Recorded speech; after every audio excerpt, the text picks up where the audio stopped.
Bom dia, primeiro ano. Tudo bem, pessoal? Nossa aula de artes, hein? Nossa literatura, segunda unidade. Vamos primeiro ter contato com os conteúdos que serão estudados na segunda unidade.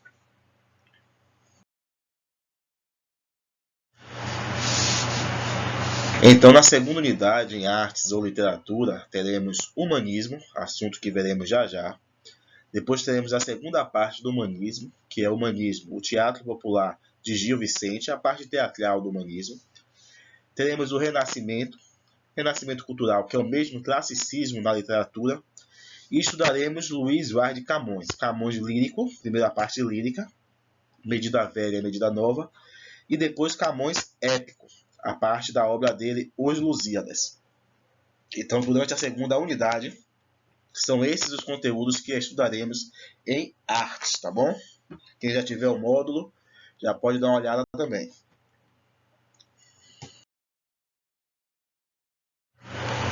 Como eu disse, hoje estudaremos humanismo, séculos XV e XVI, assunto que se encontra na página 52 do módulo de vocês. Quem já tiver o módulo pode abrir. Quem não tem ainda, anota aí alguma coisa, acompanha a aula. E quem não vai ter, é bom copiar esses conteúdos no caderno, tá bom? Para que vocês possam ter por onde estudar.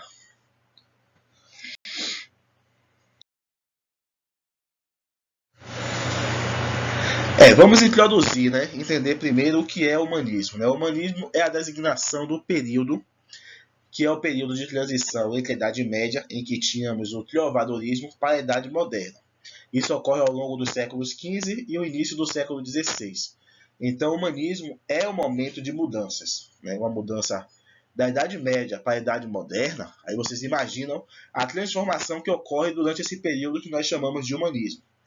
Em Portugal, considera-se o ano de 1418 ou 1424 como início do humanismo. Por que duas datas para a mesma situação, para o humanismo? Por que temos duas datas?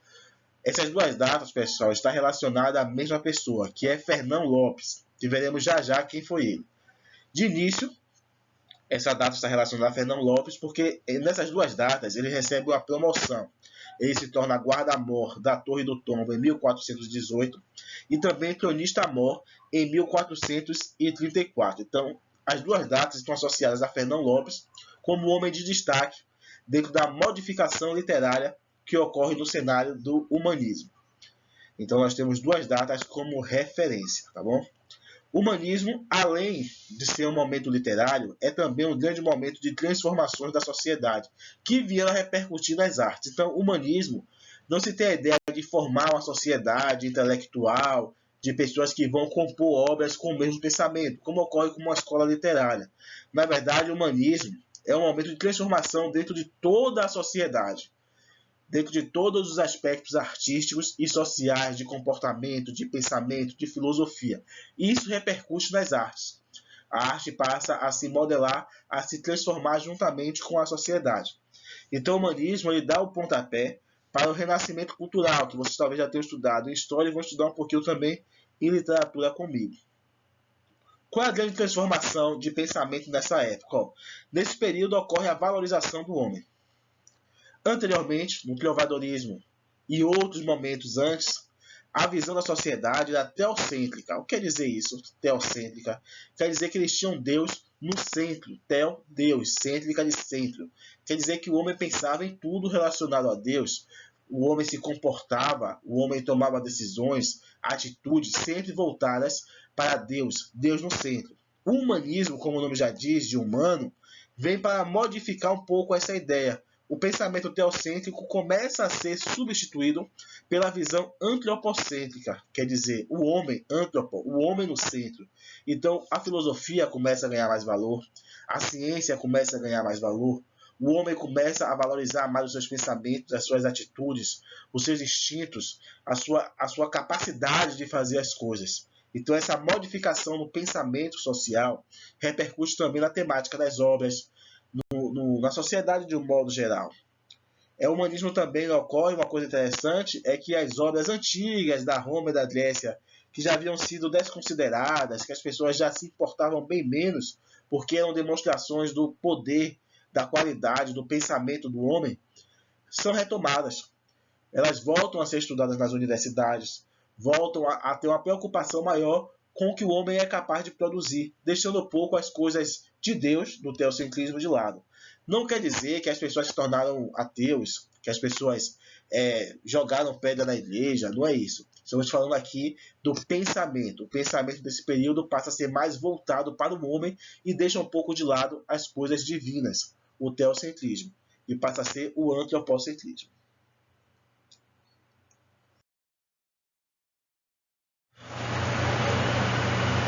Olha ele de novo aí, ó, Fernão Lopes, hein? O homem que está relacionado ao marco inicial do humanismo. Fernão Lopes ele é considerado o maior nome da prosa histórica do século XV. Prosa. Então, Fernão Lopes não escreveu poesia, o texto dele era em prosa.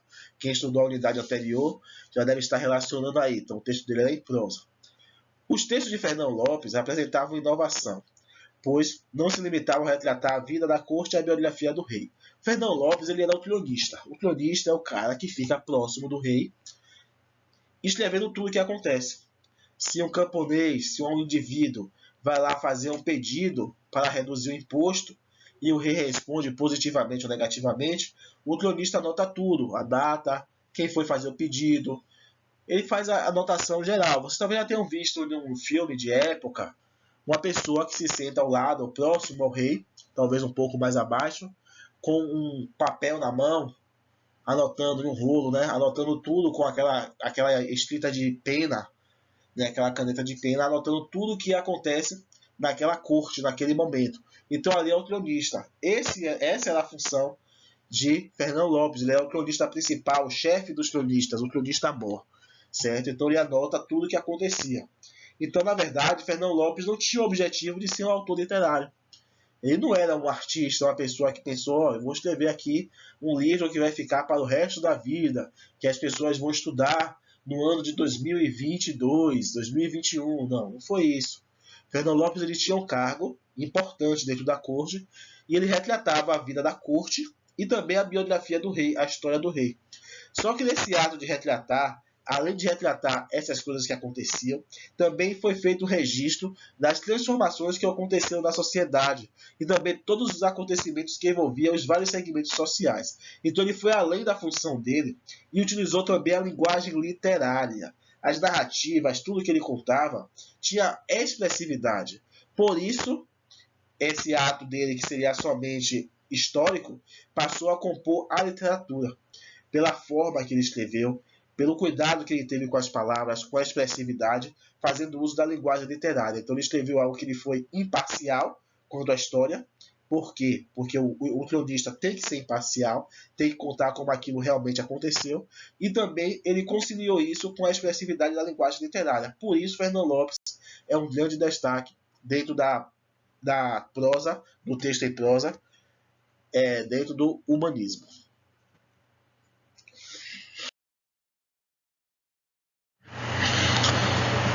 Mas além do texto em prosa feito por Fernão Lopes, nós temos também a poesia. Como se chama a poesia que é feita no trovadorismo ou no humanismo? É a poesia palaciana. Poesia palaciana, que é diferente das cantigas do trovadorismo. Por que diferente? A poesia do período humanista apresentou uma mudança significativa em relação ao trovadorismo, pois se separou da música. Pronto. Então a gente lembra lá que no trovadorismo eram cantigas, porque eram feitas para serem declamadas juntamente com o instrumento musical. Precisava que alguém estivesse tocando algum instrumento para que a poesia fosse cantada. Já no humanismo não, acabou isso, acabou o negócio de música. A poesia é sozinha, é para ser lida ou declamada individualmente. Uma pessoa chega, lê aquela poesia ou declama aquela poesia. Então essa é a grande diferença entre as cantigas do trovadorismo e a poesia palaciana produzida no humanismo. Com a poesia palaciana, o texto ganhou mais requintes técnicos. O poema tornou-se mais expressivo, com o uso de figuras de linguagem e ambiguidades. Então deu uma melhorada na qualidade do que era escrito entre o trovadorismo e a poesia palaciana. E no assunto, sobre o que era o assunto da poesia palaciana? Há textos que preservaram a visão da amada como uma senhora, característica criada no trovadorismo, aquela vassalagem, aquela submissão. Em alguns outros textos, podemos perceber mais sensualismo e maior contato, intimidade entre o par amoroso. É uma diferença também entre a poesia palaciana e o trovadorismo. Então, de uma forma geral, a poesia palaciana não foi tão diferente das cantigas do trovadorismo. A maior diferença está no fato de ter se separado da música, a música agora era para um lado e a poesia para o outro, um pouco mais de requinte de qualidade no que era escrito, e também em algumas poesias percebe-se o maior contato entre o eu lírico e a mulher amada. No geral, quanto à estrutura, outras coisas, é bem parecido, ou até igual à cantiga do trovadorismo.